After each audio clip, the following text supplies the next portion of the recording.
Baik teman-teman, selamat datang kembali.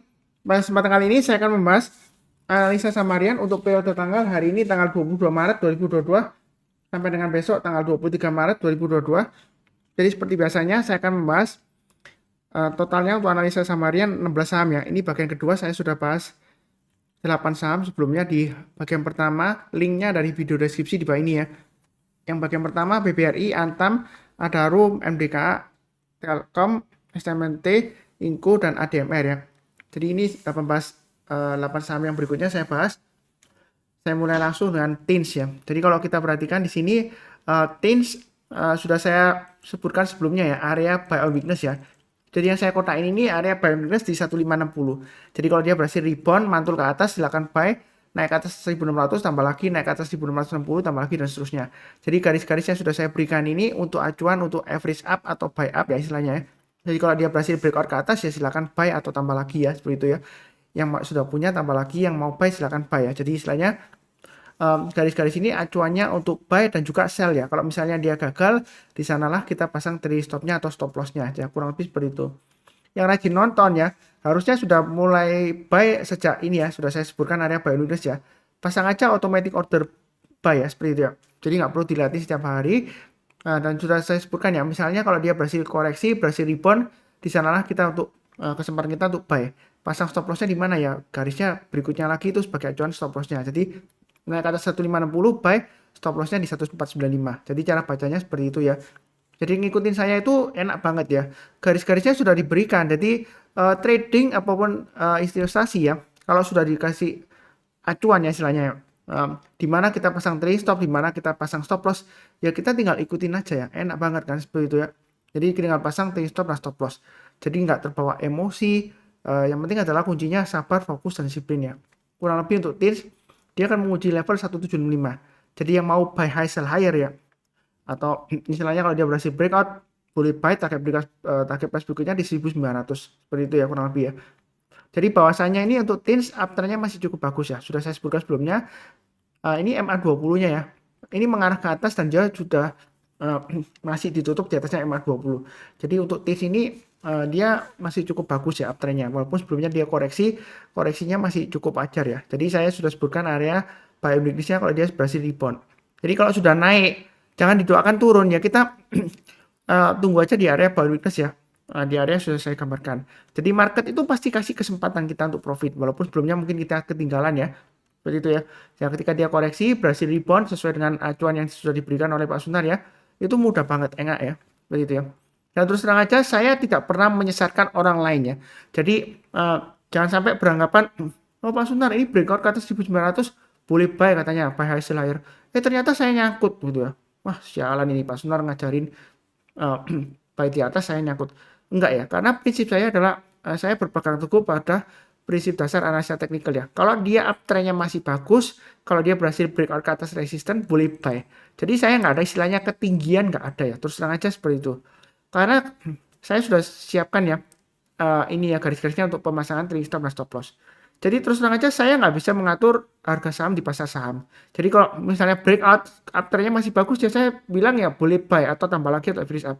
Tapi kalau gagal ya bukan salah saya ya seperti itu ya. Bukan karena uh, saya nggak mau disalahkan nggak ya atau misalkan nggak. Saya nggak pernah menyalahkan orang lain karena harga saham di pasar saham saya nggak bisa atur. Saya hanya bisa melihat trennya bagaimana, supportnya di mana, resistennya di mana seperti itu ya.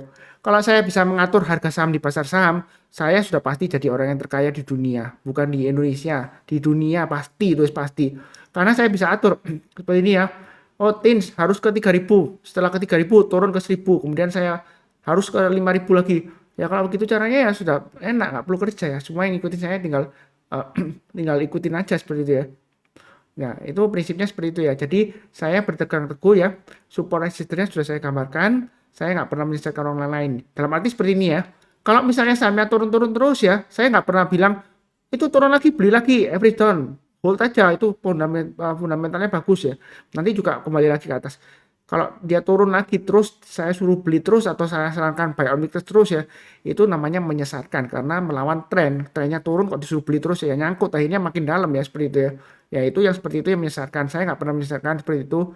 Makanya saya suruh sebutkan garis-garisnya untuk pemasangan trailing stop dan stop loss. Ya perkara Anda nggak mau disiplin ngikutinnya, ya terserah seperti itu ya. Nah, kurang lebih untuk tin cukup. Berikutnya untuk Bukalapak. Loh, kok dibahas lagi Pak Sunar? Apakah pom-pom nih? Enggak juga sih. Karena terus terang aja ini Bukalapak downtrendnya masih kuat ya. Saya bahas lagi karena hari ini higher high, higher low, dan higher close ya sejauh ini ya. Jadi saya sudah sebutkan paling amannya tunggulah kalau dia naik ke atas 426. Itu paling cepat. Ya kalau mau lebih amannya naik ke atas 525 lebih amannya. Sebenarnya sih untuk saham Bukalapak ini semua saham ya yang kalau dalam waktu 6 bulan sampai 1 tahun dia masih di bawahnya harga IPO-nya, itu resikonya besar. Baik secara fundamental Anda sebagai investor ataupun sebagai teknikal ya, sebagai swing trader atau position trader ya. Seperti itu ya. Karena kecenderungannya arahnya masih ke bawah. Ya seperti itu ya. Nah, mungkin ada sebut nggak apa-apa Pak Sunar, pokoknya saya pasang trade stop atau stop loss saja. Nah, resiko nggak apa-apa.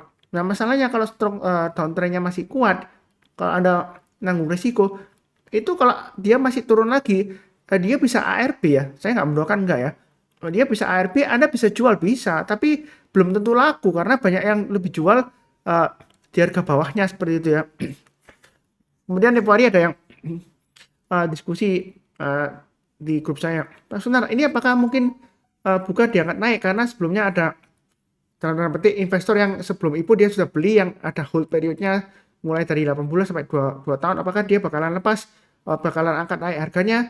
Masalahnya kita nggak akan pernah tahu mereka dealnya itu buy-nya sahamnya di harga berapa waktu dia investasi sebelum IPO. Karena terus terang aja untuk investasi sebelum IPO biasanya kalau saham-saham teknologi ya itu mereka harga akuisisi sahamnya beda hitungannya seperti itu ya. Jadi kita nggak akan pernah tahu, bukan berarti mereka rugi dari harga IPO-nya 850, mereka hitungannya beda seperti itu ya. Karena sebelumnya mereka sudah invest lama, mereka menanggung kerugian besar ya. Mereka investnya dalam jumlah besar, harusnya beda seperti itu ya.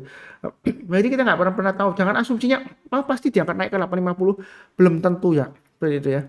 Kalaupun misalnya pasti ada yang bilang, ini info dari orang dalam pasti diangkat ke 850.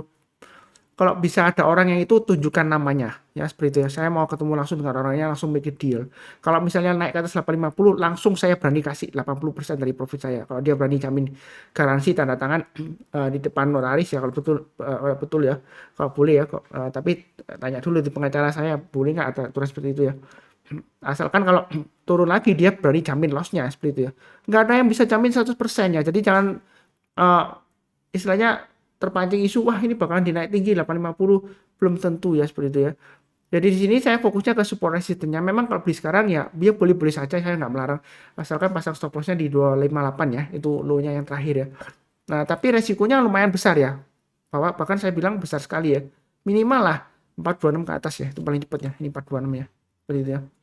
Jadi trading itu juga ataupun investasi ya, kita lihat harganya juga. Jadi kalau dia masih di harga tertentu ya, di bawah harga tertentu, itu dia resikonya lebih besar daripada rewardnya. Artinya dia peluang turunnya lebih besar daripada dia rebound ke atasnya seperti itu ya. Jadi kalau dia sudah berhasil naik ke atas 426, kemungkinan dia masih bisa akan berusaha untuk naik ke atas 525. Di atas 525 dia kemungkinan besar bisa lancar ke 655 ke 850 bisa ya seperti itu. Jadi belinya bertahap aja, jangan terlalu agresif ya. Jangan sampai kita terpancing mah harganya murah Pak Sunar. Sebenarnya murah itu relatif ya. Anda berdasarkan apa? Kalau IPO-nya 850, sekarang harga 296 ya sudah turun lebih dari 50% ya bisa saja dikatakan murah. Tapi secara price to book value-nya dia masih cukup mahal ya, masih di atas 1 PVV-nya seperti itu ya. Apalagi sentimennya masih kurang ya seperti itu ya. Kena tekanan sentimen yang akan IPO ini saham Goto ya atau Goto ya. Ya kurang lebih seperti itulah untuk buka ya. Cukup ya. Berikutnya untuk Harum. Harum Bionicnya sudah saya sebutkan ya. Sebelumnya naik saya sudah sebutkan juga. Buy-nya tunggu kalau dia sudah berhasil naik ke atas 11.175. Hari ini berhasil naik ke atasnya, boleh buy ya seperti itu ya. Jadi yang sudah nonton sebelumnya harusnya sudah pasang automatic order buy ya. Sudah buy, jangan lupa pasang trade stop-nya atau stop loss-nya ya. Pasangnya di mana? Pasang aja di low-nya hari ini di 10.850 dan di garis saya 10.250. Itu pasang stop loss-nya di sana. Nah, kalau dia sudah berhasil naik, kalau dia naik lagi ke atas 11.500 boleh tambah lagi atau average up naik ke atas 11.850 tambah lagi ya seperti itu ya. Jadi belinya bertahap, tetap perhatikan apakah ada aksi korporasi ya. Karena ada aksi korporasi sebagai pembagian dividen ya. Kalau dividen yieldnya tinggi ya, dia ada kemungkinan masih diangkat naik tinggi seperti itu ya kurang lebih ya. kurang lebih sih cukup ya. Jadi masih boleh buy di sini, pasang aja trailing stop dan stop loss, buy-nya bertahap aja ya, kurang lebih seperti itu. Oke, berikutnya ESA. ESA juga ada orang yang salah satu member saya di grup ya. Pak Sunar, thank you banget tuh. ESA-nya saya beli berkat Pak Sunar. Sekarang saya nggak pernah beli saham yang downtrend ya, dia bilang gitu. Saya selalu ngikutin Pak Sunar, saya belinya sampai yang uptrend. Dulunya saya maunya beli saham yang murah katanya gitu ya. Turun saya beli. Dengan harapan kalau rebound saya bisa untung banyak. Tetapi ternyata dia bilang makin loss-nya makin dalam. Dan sekarang dia follow saya ya. Dia uptrend follower. Jadi kalau dia uptrend masih bagus, dia akan buy. Dan dia nggak takut ketinggian. Karena dia percaya pokoknya sesuai dengan garis-garis yang sudah saya berikan ya. Pasang trailing stop dan stop loss disesuaikan dengan risiko profil masing-masing ya. Kalau berhasil breakout lagi, naik lagi, dia pasti average up seperti itu ya. Kalau gagal ya dia pasang trailing stopnya atau stop lossnya. Dia bilang lumayan Pak Sunar. Saya belinya, dia bilang waktu ini ya, waktu breakout di atas 700 ini ya. Dia bilang ya, saya ingat waktu itu masih awal-awal Maret ya, seperti itu ya. Jadi di sini kurang lebih tanggal 2 ya, kalau salah ya 2 Maret sini ya. Jadi dia tanya saya boleh nggak Pak Sunar beli? Boleh ya. Karena saya sudah jelaskan uptrendnya masih bagus. MA20-nya mengarah ke atas. Walaupun sebenarnya sebelumnya sempat turun di bawahnya, tapi close-nya masih di atasnya. Dan saya sudah sebutkan kalau dia berhasil breakout boleh buy high sell higher. Buy-nya bertahap aja. Dan saya sudah sebutkan setiap lipatan Rp50 profitnya luar biasa ya. Dia seperti itu ya. Dia senang banget ya seperti itu ya. Dan ini dia terakhir tanya saya, Pak Sunar masih bisa naik lagi nggak? Ya saya bilang ya ikutin aja, kan sudah tahu ya, ikutin garis-garisnya aja. Jadi kalau dia berhasil naik lagi ke atas 900, bagi yang belum punya, kalau mau trading buy, boleh buy high sell higher. Tapi di sini saya ingatkan, biasanya naik 2-3 candle ya, kemudian dia cenderung koreksi atau sideways ya, nggak mesti langsung turun drastis, enggak ya. Jadi di sini kalau yang mau buy ada dua pilihan, buy weakness sebelumnya saya kasih di 650, tapi belum sudah berhasil breakout higher high. Nah ini area buy weakness saya gambarkan di 750. Artinya kalau yang belum punya, kalau mau buy weakness, tunggu kalau koreksi di bawah 750, berhasil rebound atau mantul ke atas 750, kita barusan buy. Buy-nya bertahap aja, naik ke atas 800 tambah lagi, naik ke atas 850 tambah lagi ya. Target price-nya tetap sama 900 dan 1000. Ini masih memungkinkan ke 1000 nggak Pak Suntar? Boleh ya. Kalau yang sudah punya atau kalau yang mau trading buy high sell higher ya, naik ke atas 915 boleh buy, target berikutnya di 1000. Tapi perlu diingat ya, saya tidak pernah menyesatkan orang lain. Dalam arti kalau dia naik lagi ke atas 915 ya di sini ya high-nya ya. Boleh buy atau boleh average up. Tapi jangan setelah misalnya gagal dia turun koreksi nggak pernah kembali ya, jangan nyalakan saya. Wah, itu sesat ngajarin beli di pucuk ya, nyangkut. Karena saya nggak pernah bisa mengatur harga saham di pasar saham ya. Jadi prinsip saya itu berdasarkan prinsip dasar analisa dasar teknikal. Kalau uptrendnya masih bagus, masih mengarah ke atas, kalau dia breakout resistennya boleh tambah lagi buy up atau istilahnya average up ya, seperti itu ya, buy high sell higher. Jadi strategi di saham itu ada dua, buy low sell high ketika dia koreksi ya, misalnya kalau uptrendnya masih bagus, kemudian rebound kita buy, atau buy high sell higher. Kalau nggak dikasih ya kita buy high sell higher. Kalau dia breakout lagi, di sanalah kesempatan kita untuk buy. Karena uptrendnya masih bagus, bukan karena saya menyesatkan belinya di pucuk, enggak ya. Tapi saya sudah sebutkan belinya bertahap aja, naik ke atas 50 tambah lagi atau average up ya. Naik lagi ke atas 1000 tambah lagi ya. Kalau di atas 1000 masih bisa naik lagi nggak Pak Sunar? Menurut saya ini masih bisa ke 1200 ya. Seperti itu ya. Ya kalau coba lihat mundur ke belakang ya Pak Sunar. Wah ini jauh banget Pak Sunar 1200. All time high terus lah ini. Nah ini candlenya up terus Pak Sunar. Apakah nanti turun dalam seperti itu? Ya kita nggak akan pernah tahu. Seperti itu ya. Yang penting adalah jangan takut ketinggian. Yang penting adalah pasang trailing stop dan stop loss sesuai dengan risiko profil masing-masing. Jadi garisnya sudah saya berikan, kurang lebih cukup. Berikutnya GZCO. Ini lama nggak pernah saya bahas ya. Memang untuk trading di saham ini risikonya cukup tinggi. Sebelumnya dia volumenya kurang ya, tidak liquid ya. Dan ini seringkali volumenya hilang ya. Jadi hati-hati aja untuk GZCO ini. Kenapa saya bahas? Karena transaksinya hari ini volumenya lumayan ya, naik tinggi ya. Ini berusaha untuk naik lagi ke atas rata-rata 5 harinya ya, tapi masih di bawahnya. Di sini kalau yang sudah punya, pasang aja trailing stopnya pakai acuan low-nya kemarin 142. Atau pakai acuan di sini aja, saya 141 aja ya. Oke, high-nya di sini. Jadi kalau turun di bawahnya 141, lebih baik jual dulu. Kalau yang mau spekulasi buy sekarang, boleh nggak Pak Sunar? Boleh saja, tapi jangan terlalu banyak. Kalau dia berhasil breakout lagi ke atasnya ini, 163 ya, swing high di sini, boleh tambah lagi atau average up. Kalau naik lagi, tambah lagi di 183 ya. Berikutnya kalau dia berhasil breakout ke atas 202, boleh tambah lagi Pak Sunar, boleh. Target price berikutnya kurang lebih sekitar 220-an ya, kurang lebih saya gambarkan seperti itu ya. Jadi kalau kita mundur ke belakang, Pak Sunar, ini jauh banget Pak Sunar, 220 ini kurang lebih di sini ya. Area kurang lebih supportnya sebelumnya ya, di masa kejayaannya dulu ya, 10 tahun lebih ya, lebih dari 10 tahun yang lalu ya. Nah, seperti itu ya. Nah, apakah nanti bakalan turun Pak Sunar? Kita nggak akan pernah tahu. Kita yang penting pasang stop lossnya di 141 maksimum ya, kalau maupun pasang stop lossnya di 125. Nah, seperti itu ya. Ini terus terang saya ingatkan lagi, khusus bagi yang berani resikonya tinggi. Dalam arti ini volumenya seringkali hilang ya. Jadi jangan kaget kalau sudah beli tiba-tiba besoknya volumenya hilang Pak Sunar. Kecenderungan sideways, kemudian nyangkut Pak Sunar langsung turun ya. Memang kan saya sudah sebutkan resikonya tinggi ya. Volumenya seringkali hilang ya kalau kita perhatikan di sini ya. Ini juga sudah lihat volumenya naik tinggi kemudian besoknya setengahnya. Ini volumenya lumayan naik kemudian ini hilang ya seperti itu ya. Hilang tenggelam. Jadi kurang liquid ya ini perusahaan aja. Tapi bagi yang mau resikonya tinggi berani ambil ya silakan ya seperti itu ya. Kalau nggak berani pilih saham yang lainnya. Jadi jangan memaksakan diri. Kurang lebih cukup. Berikutnya MPPA.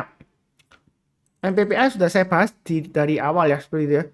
Jadi yang ngikutin saya harusnya sudah buy mulai dari kalau dia sudah berhasil naik ke atas Fibonacci retracement 38,2% ya, saya sudah sebutkan boleh buy. Yang belum paham mengenai Fibonacci retracement atau Fibonacci extension, ada 3 video di video deskripsi bawah ini ya, silahkan ditonton ya. Edukasinya gratis, jadi nggak perlu bayar seminar untuk bayar edukasi mengenai Fibonacci retracement dan extension. Saya suka menggunakan Fibonacci retracement, kenapa? Karena untuk acuan support resistance kebanyakan sih ada beberapa saham ya, banyak juga ya, tapi nggak semuanya. Itu tergambarkan jelas support resistance-nya, di garis-garisnya retracement levelnya. Jadi ini target berikutnya di kurang lebih 448. Kalau dia naik ke atasnya 448 atau 450 silakan tambah lagi atau average up ya. Atau yang belum buy kalau mau buy hasil akhir silakan. Target berikutnya di kurang lebih sekitar 520, 540 dan 600-an ya, atau 610 di ujungnya di sini. Jadi belinya bertahap aja sambil pasang trade stop dan stop loss. Kalau misalnya, wah Pak Sunar saya nggak berani beli sekarang, ya tunggu aja buy weakness di area 348 ya, kurang lebih di Fibonacci retracement 38,2%. Nah, buy on weakness itu maksudnya gimana? Kalau dia turun di bawahnya 348, kita belinya kalau dia sudah berhasil rebound atau mantul ke atasnya ya. Ini kalau ditarik garis trend lainnya ya, supportnya, ini sejauh ini masih cukup bagus ya, seperti itu. Masih bisa naik lagi nggak Pak Sunar? Masih bisa. Tapi dicek ya, apakah ada aksi korporasi, right issue, dan lain-lain. Saya nggak tahu ya. Karena terus terang aja bisnisnya masih cenderung lesu setahu saya ya. Nah, jadi mudah-mudahan aja yang penting adalah jangan terlalu takut tapi jangan terlalu agresif ya. Itu intinya seperti itu. Fokus pada garis-garis yang sudah saya berikan. Kalau naik lagi kita tambah lagi atau average up ya seperti itu ya. Ya sebelumnya ada yang tanya di komentar ya.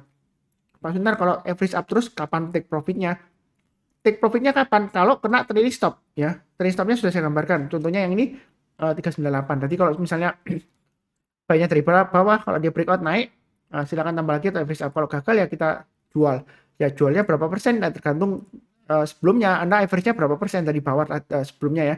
Mulai dari awal kan saya sebutkan dari 38,2% naik ke atas 388 buy. Berikutnya 398 ke atas buy.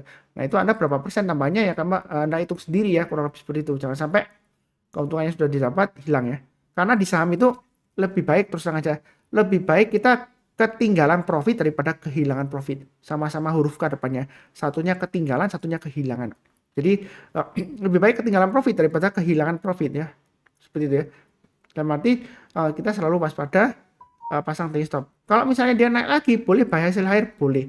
Karena prinsip saya ya, kalau selama uptrendnya masih bagus, kalau dia berhasil breakout resistance, boleh tambah lagi atau average up. Nah, seperti itu ya.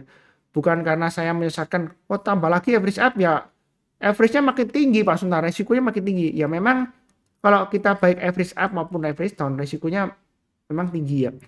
Tapi kalau average up itu resikonya jauh lebih kecil daripada average down. Kalau average down kan kita melawan tren. Dalam arti kalau kita sudah beli ya, kan kita maunya setelah beli ya dia jangan sampai turun di harga beli kita kan, maunya kan naik. Nah kalau kita average down itu trennya masih downtrend.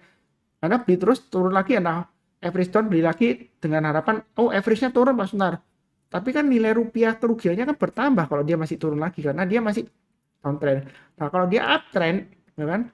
Memang harga average-nya naik, tapi kalau dia naik lagi breakout ke atasnya, itu nilai profit rupiah Anda kan yang Anda terakhir nambah posisi lotnya kan bertambah ya seperti itu ya. Jadi seperti itu, ya disesuaikan dengan risiko profil masing-masing. Kalau nggak berani ya sudah cukup dengan posisi yang sudah Anda punya ya, seperti itu ya. Atau nanti kalau terjadi pullback, mestinya ini ya. Seperti ini contoh ya, breakout ke atas, Anda nggak berani leverage up di 398. Nah, tapi kalau dia pullback, dia berhasil breakout lagi, di sana kesempatan kita untuk buyback atau average up ya. Jadi trading di saham itu mudah ya sebenarnya seperti itu.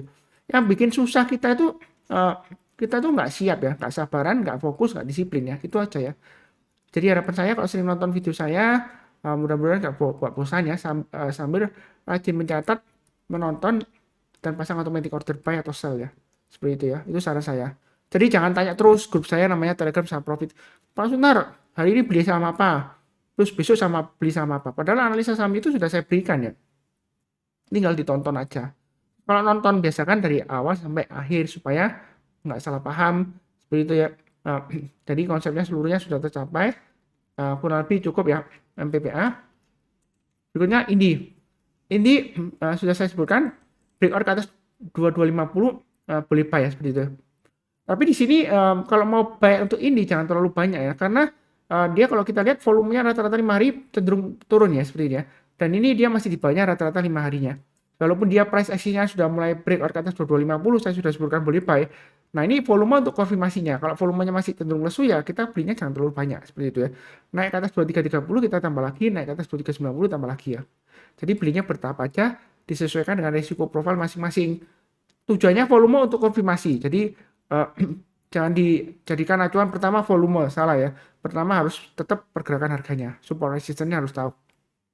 Volume untuk konfirmasi aja. Kalau volumenya naik seperti ini ya. Ini volumenya breakout. Naik di atas rata-rata 5 hari, rata-rata 5 harinya dia naik. Nah, kalau mau tambah lagi, tambahnya lebih banyak boleh karena dia masih bagus. Walaupun ekor panjang ke atas, ya selama kita pasang trailing stop ya sesuai dengan garis-garis yang sudah saya berikan ya. Ya harusnya sih nggak masalah seperti itu ya. Jadi sebenarnya sudah saya gambarkan sejauh-jauh sebelumnya. Ini sudah mundur ke belakang ya, jauh-jauh hari sebelumnya di sini ya. Jadi lama banget ya ini. Jadi bukan karena sudah naik tinggi terus saya berikan, enggak. Jadi ngikutin saya dari awal lumayan profitnya. Rata-rata sih ya saya nggak memuji diri sendiri nggak ya. Buat apa sih ya. Tapi dari feedback yang saya dapat ya. Kalau ngikutin saya itu paling enak katanya gitu. Karena garisnya sudah diberikan, tinggal pasang aja automatic order buy dan sell. Porsinya disesuaikan dengan risiko profil masing-masing seperti itu ya. Jadi kan enak ya seperti itu ya. Yang penting adalah rajin nonton, mencatat dan pasang automatic order buy dan juga trailing stopnya atau stop lossnya. Ya kurang lebih cukup ya. Berikutnya TMG. Buy and weakness juga saya sebutkan 26.000 ya, sudah saya gambarkan ya. Jadi kotak-kotak merah ini jejak sebelumnya. Ketika dia naik tinggi saya sudah sebutkan bagi yang ketinggalan kalau takut ya tunggu aja di area buy and weakness saya kasih 2 ya. Mungkin sebelumnya di sini buy and weakness sudah kasih ke atas ya. Ternyata gagal Pak Sunar ya, jual dulu. Nah, di sini kalau dia berhasil rebound ya nggak pasti dia akan berhasil gagal lagi nggak ya. Di sini dia rebound ya pasang stop loss-nya di swing low-nya kemarin, biasanya seperti itu ya. Kalau misalnya di 24.000 terlalu jauh. Jadi sejauh ini dia berhasil. Kalau yang belum punya, kalau mau buy, tunggu kalau dia berhasil naik ke atas 27.750, buy. Buy-nya bertahap aja, setiap lipatan 50 atau 100 rupiah ditambah lagi atau average up ya, seperti itu ya. Yang sudah punya, pasang stop loss-nya di 26.000 dan maksimum di ini ya. Swing low yang di sini 25.500. Jadi kalau dia naik lagi ke atas 27.750, yang belum punya kalau mau buy silakan. Apa nggak ketinggian Pak Sunan? Jangan-jangan nanti naik ke atas 27.750 gagal turun lagi, rugi dong. Ya itu kan saya nggak bisa ngatur. Saya hanya berpedoman pada prinsip dasar analisa teknikal. Ini uptrendnya masih cukup bagus. Ini MA20-nya yang mengarah ke atas ya. Memang seringkali harganya kadang-kadang turun ya. Tapi ini kurang lebih MA20-nya masih mengarah ke atas. Trennya masih cukup bagus. Kalau mau buy ya boleh, tapi bertahap aja. Jangan terlalu takut. Naik ke atas 27.750 tambah lagi. Kita jangan sampai takut, wah ini pas resistennya sebelumnya ekor panjang ke atas pasti turun. Belum tentu ya. Tapi belum tentu pasti naik juga ya seperti itu ya. Yang penting di sini jangan sampai analisa teknikal resistennya itu dijadikan tembok yang membatasi kita untuk profit lebih tinggi lagi ya. Karena dia breakout, Anda nggak berani nambah posisi, takut nanti turun lagi. Jadi jangan sampai resisten itu dijadikan istilahnya halangan atau tembok yang menghalangi kita untuk profit lebih tinggi lagi ya, atau lebih banyak lagi ya. Kurang lebih seperti itu. Yang penting adalah pasang trailing stop dan stop loss ya, seperti itu ya. Sabar, fokus dan disiplin. Sabar dalam arti kalau misalnya belum naik ya kita tunggu aja. Kalau uptrendnya masih bagus atau kalau dia sideways selama dia masih belum breakdown dari supportnya ya kita tunggu aja, sabar. Fokus dalam arti kalau fokus di saham tertentu misalnya di ETMG, kita fokus saja. Kalau sudah punya misalnya buyback-nya karena ke atas 26.000 buy. Ternyata besoknya turun lagi. Ya kita fokus saja karena masih di atasnya 26.000 apalagi masih di atasnya swing low-nya kemarin ya. Low-nya yang sebelumnya di sini. Ya kita hold dulu ya. Nah, ini lumayan profitnya seperti itu ya. Biasanya juga saya sudah sebutkan sebelumnya, ini masih kemungkinan masih dijagain lah karena asumsi saya sih biasanya kumdit dividennya lumayan ya. Dividennya lumayan tinggi dan biasanya menjelang kumdit setelah RUP diangkat naik tinggi ya. Saya nggak tahu kumditnya sudah ada pengumuman atau belum dividennya. Nanti silakan dicek ya seperti itu ya. Kalau yang sudah tahu silakan tulis kapan dan jumlah perlembarnya berapa ya. Kalau sudah ada yang tahu kurang lebih cukup ya. Ini bagian kedua saya sudah bahas totalnya ada 16 saham. Seperti biasanya yang belum join atau belum subscribe silakan subscribe, nyalakan lonceng notifikasinya supaya nggak ketinggalan. Dan saya selalu doakan semuanya selalu sehat, damai dan sejahtera selalu ya. Amin. Terima kasih banyak. Sekian.